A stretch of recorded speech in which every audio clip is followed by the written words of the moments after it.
All right, this slide is even, I think, the most important part of all of it, and that is that now we're going to really look at down in the weeds of things, what was really going on. The top on the left is showing when the homes were initially entered into the system.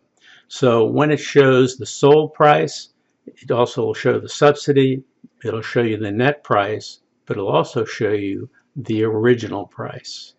And we're going to go look at a couple. And on the right side, what we'll be looking at is what it was sold at for sale or at sale. And we'll look at the net price. You'll see that column. But let's take some examples that we had up earlier. And so if we look at that, we'll take a look at the Breeders' Cup since we picked that one up before. Okay, on Breeders' Cup, that home was $536,500 is what it originally listed for. Okay, it sold for $479,000. The delta between those two is $58,000 difference between what we were expecting. When I say we, meaning the owner expected $536,500 for some reason, and they put it on the market, and it went and sold for $478 if you take out the $550 subsidy they put in. That's about a third. Again, it's about a $58,000 delta between what was anticipated when it first went on the market. That's not a good thing. And so you need to be thinking about, when you ask somebody about the price and what it listed for and those kinds of things, that's not necessarily what it's going to end up selling for, and what I keep using the word delta, but the difference between what we had hoped, which is not a good word, hope, and what it really turned out to be. So I want you to be aware of that. You know, that also goes around and bodes to, this home was on the market for 235 days. And guess why it didn't sell in 235 days? I don't know for sure, but I would bet you that a lot of it had to do with the price and the marketing for that home. That home may have had an issue, may have had a problem. I don't know exactly why, but what I'll tell you is they're not close to what they initially put it into the MLS as a listing price. So just be aware of that. I am definitely not suggesting that you give away your home. That I live here. I want these homes to be sold at the highest price possible. I want my investment, my return on my investment. Someday, if we decide to sell and move or something, I don't anticipate it. We've kind of decided that we're done moving. However, I want the homes to be at the highest level possible. And so it's not my situation telling you this, that it's going to help anybody. I want it to be the highest possible. So we want it at the highest price, in the shortest amount of time, with the least amount of stress. And I've said it a number of times, but it's a really important part of the whole picture of what we're talking about. Same thing on the other two that we had looked at, and again, some of the delta between the two. The one from Basket Ring, I guess it is, that one is a delta of $63,000. Okay, I'm smiling not because I'm happy. I'm just smiling because when you look all the way to the other side, you see that it was on the market for 398 days. Now, I'm sure there are reasons. I'm sure things happen. I'm going to tell you about a former neighbor before I really had a chance to tell people that I was a real estate agent. He had already purchased another home. They were moving to another state, and it was being built. So they said, well, we'll put ours on the market soon, but the other one's going to take 6 months or whatever to build it. The issue that happened, the thing that happened, is that they had a home that was similar as far as how long it was on the market. Not that long, but quite a bit. The other home was ready. They had to go to settlement. Now they had two homes. They were paying for insurance and HOA fees and maintenance of the house and all the things that you can think of twice, times two. And it's a dramatic emotional issue. It's also a dramatic financial issue. Their negotiating stand as it got later and later was not as good. they didn't, they were almost getting to a point, we'll almost take anything. And in the interim, they had priced it at the wrong price. Um, you know, that's hindsight. However, these kinds of things you want to be thinking about. And anyway, they're very nice people, and I'm sorry it happened to them, but I think it's not a bad thing to let people know these things happen. So we're going to go ahead and we'll hit the attached homes. And with attached homes, there were 14 of them sold in last year. And the reason I'm not going to spend a lot of time, everything is exactly the same, whether it's the attached, detached, or condo. So if you want specific detail and you want more information, and because I'm not going to spend time going through each one of these, let me know. I'll be glad to go through it with you. I'll be glad to pick out specifics for you. This is just trying to give you an idea. So there were 14 sold last year of those. A similar kind of scenario here. I don't want to keep your time too much longer, so I appreciate it. Condos, there were 15 of condos sold last year, again, in the last 365 days. And that was as of May, the end of May of this year. So again, I'm doing this quickly because I want to take you off of having to be drilled constantly about all of this. Okay, so let's take a look at trends. I had mentioned those earlier to you. There are many kinds of trends, and whether it's a market on the stock market or it's another kind of market, markets change. They go up, they go down. Things affect them.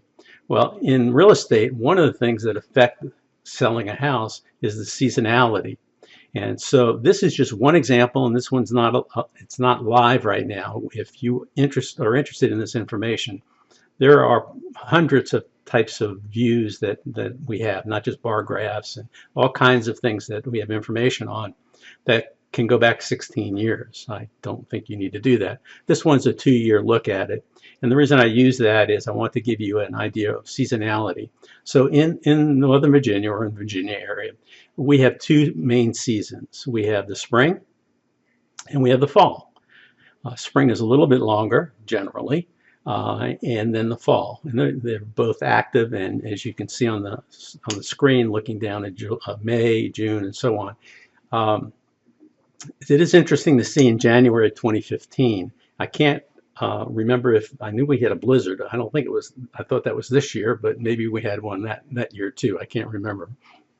However, but you can see spikes. Like in July of 2015, it spiked up to about 14 homes in that 1 month.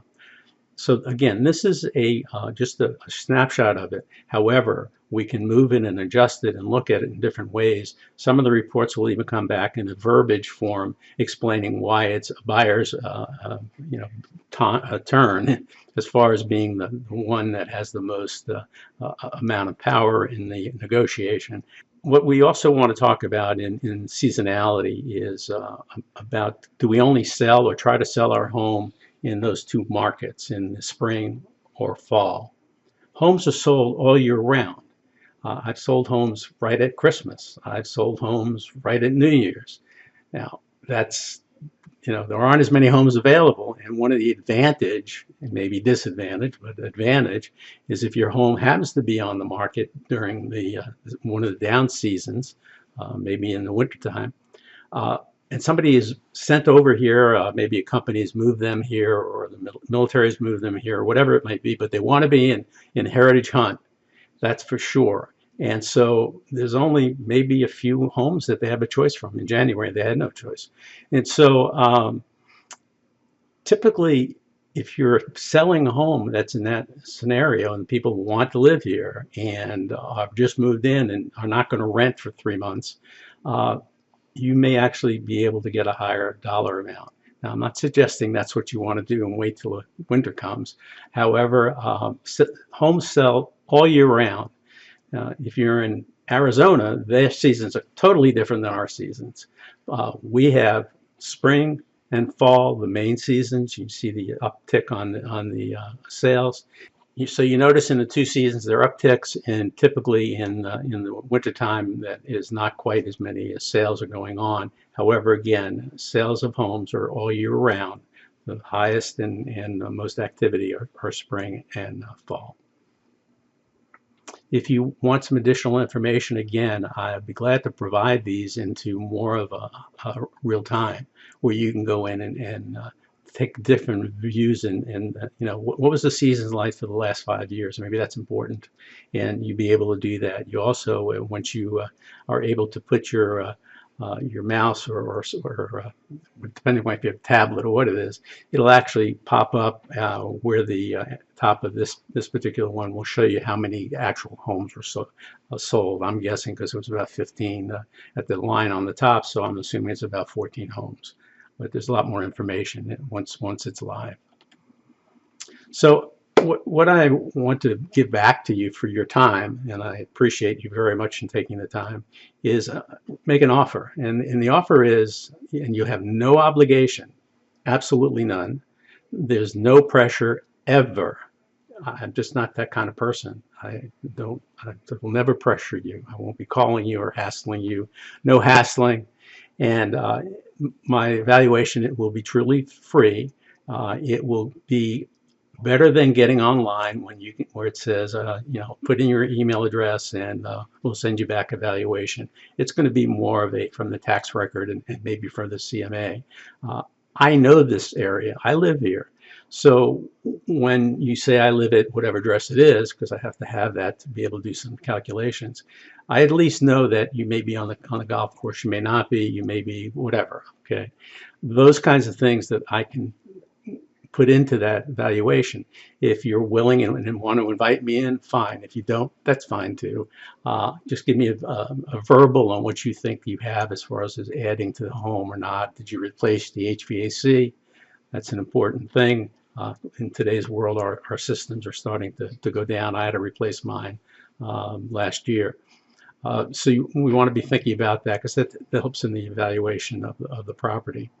One of the things that I do with my clients is we talk about home warranties, and I'm not out selling home warranties, but when you're putting your home on the market, most buyers appreciate, and it does help, and usually they'll ask for it, is for a warranty. And typically they're around $450, somewhere that maybe to $500, maybe a little less, depending what you're doing. But many of those also, which is the important part, actually insure you the warranty for the time from the time that you list it until you go to settlement. Those are critical times. And the reason it is, if the HVAC goes down 2 weeks before settlement, you got a problem. You don't, if you are taking one of these the ideas of doing a warranty that also includes you into it. Typically, there's no payment for that. It's just part of the product. And also, in most of them, the actual payment of it is at settlement. So it's a good thing to think about. And again, I'm not trying to sell you warranties. It does help in selling your house to say that there's a 1-year warranty on it. And again, you're talking typically around $450, $500. You know, things can change, but that's typical right now. And if you get one that has, which usually does, includes you when you list the home for that period of time to closing, is again typically covered. And I've seen this happen. I've seen some things happen. You know, everything was fine, and then one day there was the hot water heater went out, and of course it happened a week or two before settlement. It's pretty. You know, lots of things happen, and you want to make sure that, again, reduce the stress as much as possible. So I'm offering this to you.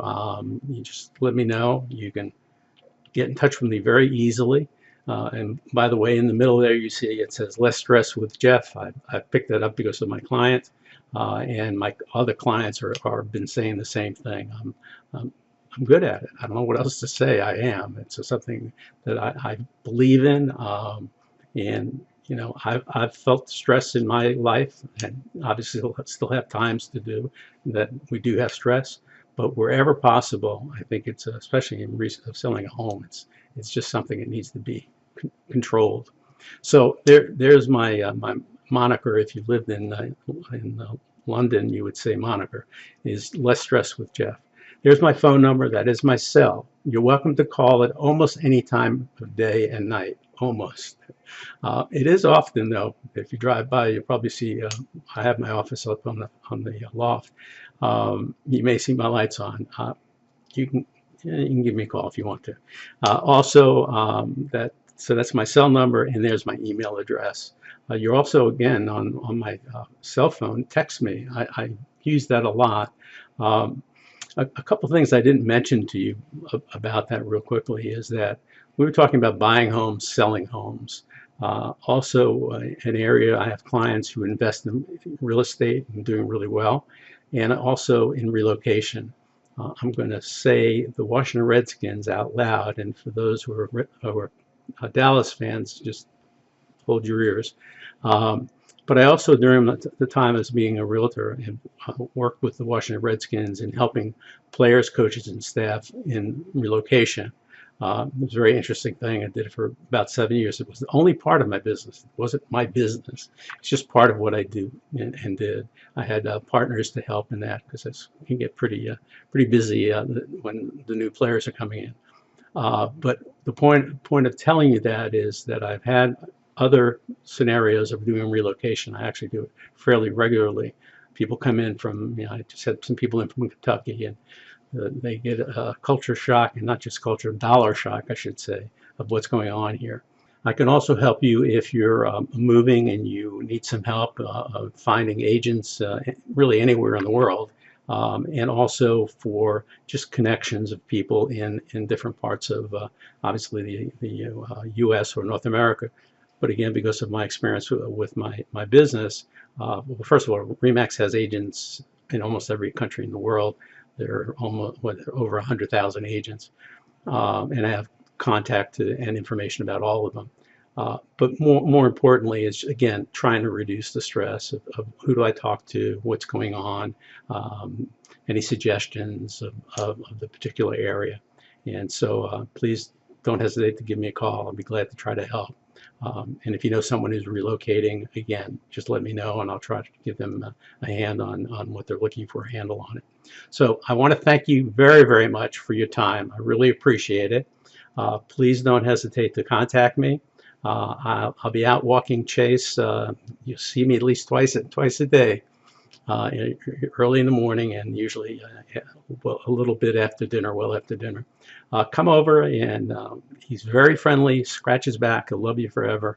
And maybe we have a chance to chat and just introduce ourselves. I love it here. We're really, really happy here, and I've met great people in the 6 years we've been here, and I hope to have an opportunity to meet you, and I'm looking forward to it. So again, thank you. There will be other webinars coming up. I'll keep you informed about them and let you know the way I'm letting you know here. So again, thank you. Have a great evening or day or whatever time it is for you right now, and please, anytime I can help. Thanks. Take care. Bye-bye.